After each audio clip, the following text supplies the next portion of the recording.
जब इनकलाब और तकसीम की आंधी ने उर्दू की किताब को भारत में वरक वरक बिखरा दिया और पाकिस्तान के दफ्तर की जबान बना डाला, तो गजल भारत की बेइल्तिफाती और पाकिस्तान की आईनी मोहब्बत से बड़ी हद तक महफूज रहकर घरों, बाजारों, मेलों, ठेलों, खेल तमाशों, फिल्मों और मौसीकी की महफिलों के रास्ते अपना सफर तय करती रही। यह गजल थी जिसने दोनों मुल्कों में उर्दू जबान को बचा लिया। गजल चांदनी की उंगलियों से फूल की पत्तियों पर शबनम की कहानियां लिखने का फन है, और ये धूप की आग बनकर पत्थरों पर वक्त की दास्तान लिखती रहती है। गजल में कोई लफ्ज गजल का वकार पाए बगैर शामिल नहीं हो सका। आजकल हिंदुस्तान में अरबी, फारसी के वही लफ्ज चलन बाहर हो रहे हैं जो हमारे नए मिजाज का साथ नहीं दे सके,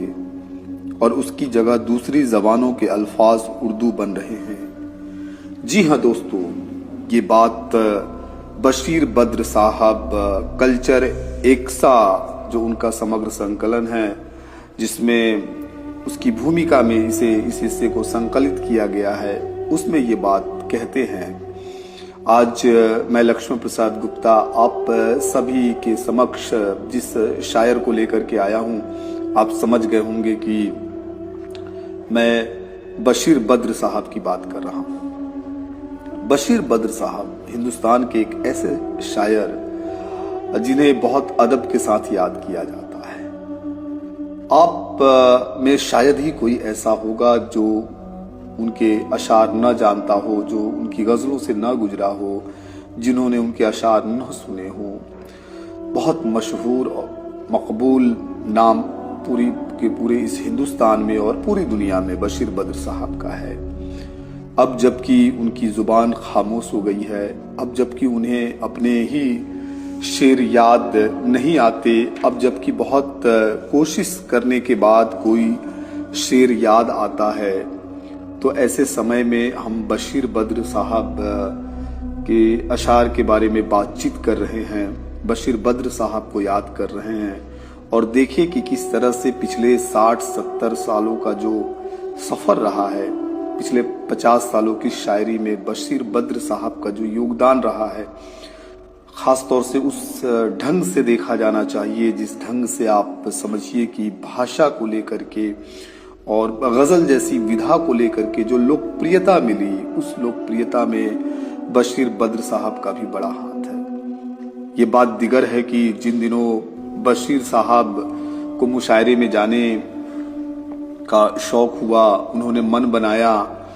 कहते हैं कि वो वसीम बरेलवी साहब ने वो अवसर उपलब्ध कराया और उन्हें मुशायरे में लेकर के गए। हालांकि उन्हें सफलता नहीं मिली और उनके कलाम बहुत पसंद नहीं किए गए। एक दो बार इसी तरह से हुआ और बार बार ये लगता था कि शायद वो मुशायरों के लिए बने ही नहीं हैं। लेकिन 2-3 बार के बाद एक ऐसा मुशायरा भी उन्हें मिला जिस मुशायरे में उन्होंने अपने कलाम से जो छाप छोड़ी कि फिर उसके बाद कभी पीछे मुड़ करके नहीं देखा। ये बशीर बद्र साहब है। वो किसी ने कहा है ना गजल के बारे में कि दिल में हो दर्द का तूफान तो गजल होती है, कोई मुश्किल न हो आसान तो गजल होती है, अश्क गम लब पे ठहर जाए तो नगमा बन जाए, घुट के रह जाए जो अरमा तो गजल होती है। ये बात आप शिद्दत के साथ महसूस कर सकते हैं बशीर बद्र साहब की गजल में। बशीर बद्र साहब के इतने सारे शेर हैं कि मैं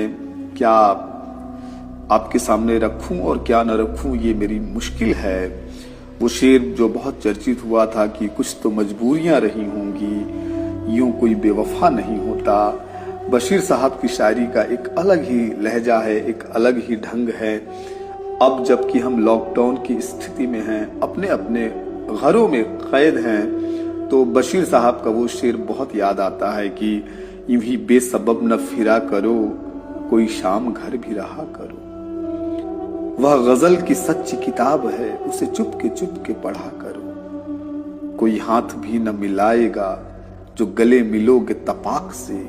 ये नए मिजाज का शहर है, जरा फासले से मिला करो। जी हाँ, जरा फासले से मिला करो, ये बशीर साहब का कहना था। और बशीर साहब ने एक जगह एक मिसरा उन्होंने जो कहा वो ये भी कहा कि कि जो गले नहीं मिलता तो हाथ भी न मिला। लेकिन वही शायर गुजरते वक्त के साथ, बदलते समय के साथ कहता है कि ये नए मिजाज का शहर है, जरा फासले से मिला करो। बशीर साहब के कुछ और शेर हैं जो मुझे बहुत पसंद है कि दुश्मनी का सफर एक कदम दो कदम, तुम भी थक जाओगे हम भी थक जाएंगे, और नाम पानी पे लिखने से क्या फायदा, लिखते लिखते तेरे हाथ थक जाएंगे, और दिन में परियों की कोई कहानी न सुन, जंगलों में मुसाफिर भटक जाएंगे। उनका एक शेर और है जो बहुत ही असरदार लगता है मुझे कि खुदा हमको ऐसी खुदाई न दे कि अपने सिवा कुछ दिखाई न दे, और हंसो आज इतना कि इस शोर में सदा सिसकियों की सुनाई न दे। तो इस तरह के शेर लेकर के बशीर बद्र साहब ने जो रौनक बख्शी गजल को, और जो उसका लहजा पूरा का पूरा बदल डाला उन्होंने अपने दौर में। मैं आपसे कह भी रहा था कि निदा फाजली और बशीर बद्र साहब ने जो आसान लफ्ज दी गजल को और जिसे बहुत ही लोकप्रिय बनाया लोगों में, वो आप कहीं और नहीं पाएंगे। वो ढूंढे बहुत मुश्किल है कि वो मिले फिर कहीं। तो ऐसे शायर बशीर बद्र हैं, उनके बहुत सारे ऐसे भी अशार हैं जो बहुत ही चर्चित है। मेरी गुजारिश फिर आपसे होगी कि आप बशीर बद्र साहब की गजलों से गुजरे, उसे देखें और फिर देख करके खुद ही महसूस करें कि हिंदुस्तान की जो 50-60 सालों की ये यात्रा रही है, और खास तौर से उसमें गजल का जो विकास रहा है और भाषा का जो विकास रहा है। इसे कहते हैं ना, मैंने तो एक जगह कहा भी कि भाई अगर आप खड़ी बोली का मुकम्मल इतिहास तलाशना चाहते हैं तो आपको गजल के रास्ते से ही होके जाना पड़ेगा। देखना पड़ेगा कि खड़ी बोली 20वीं 19वीं शताब्दी में जिस ढंग से मिलती है, उसके पीछे गजल कितनी बड़ी भूमिका अदा करती है। फिलहाल इस वक्त मैं एक मुकम्मल गजल आपको बशीर बद्र साहब की सुना रहा हूं, और जिसका मतलब है कि चमकते चांद सितारों को और क्या दोगे, चमकते चांद सितारों को और क्या दोगे, इन आईनों में कई बदलियां छुपा दोगे, समंदरों पे लहू ने कहानियां लिख दी, तुम इनको बर्फ के औराक में दबा दोगे, कि समंदरों पे लहू ने कहानियां लिख दी, तुम इनको बर्फ के औराक में दबा दोगे, उदासियों में मुझे रात भर जलाओगे, उदासियों में मुझे रात भर जलाओगे, मसरतों में सरे शाम ही बुझा दोगे, मैं रात रोक लूं इतनी मेरी बिसात नहीं, मैं रात रोक लूं इतनी मेरी बिसात नहीं, सुनहरी पटरियां रस्तों पे तुम बिछा दोगे, बरस पड़ेंगे भूरे बादलों के तैयारे, उड़ने वाले बरस पड़ेंगे भूरे बादलों के तैयारे, कोई सितारा अगर फूल में छुपा दोगे, तमाम रात ये स्टेशनों पे भटकेंगे, हरे दरख्तों के पंछी अगर उड़ा दोगे, किसे खबर थी दरख्तों पे साया करने को, किसे खबर थी दरख्तों पे साया करने को, गुलों की रंग भरी छतरियां लगा दोगे, गुलाबी झील में नीले सितारे तैरेंगे, गुलाबी झील में नीले सितारे तैरेंगे, अगर बदन की सभी बत्तियां बुझा दोगे, तुम्हारी बस्तियां पानी में डूब जाएंगी, कि तुम्हारी बस्तियां पानी में डूब जाएंगी, समंदरों की अगर तिश्नगी बढ़ा दोगे, समंदरों की अगर तिश्नगी बढ़ा दोगे, चमकते चांद सितारों को और क्या दोगे, इन आईनों में कई बदलियां छुपा दोगे। जी हाँ, बशीर साहब की ये गजल और इसका वो मिसरा की समंदरों की अगर तिश्नगी बढ़ा दोगे, तो ये तुम्हारी सारी की सारी बस्तियां पानी में डुबा देंगे। और ये सच है कि जिस तरह से हमारे सामने जो दौर बीत रहा है, जो दिन प्रतिदिन घटित हो रहा है और गुजर रहा है, जिसके हम साक्षी हैं, हमने कभी, जिसे कहते हैं ना कि सपने में भी देखना, सपने में भी देखा नहीं था, ये सोचा नहीं था कि एक ऐसा भी दिन आएगा जब हम अपनी अपनी दीवारों के बीच में कैद होंगे और जिन्हें अरसे से हम कैद करते आ रहे हैं वो एकदम उन्मुक्त गगन में होंगे,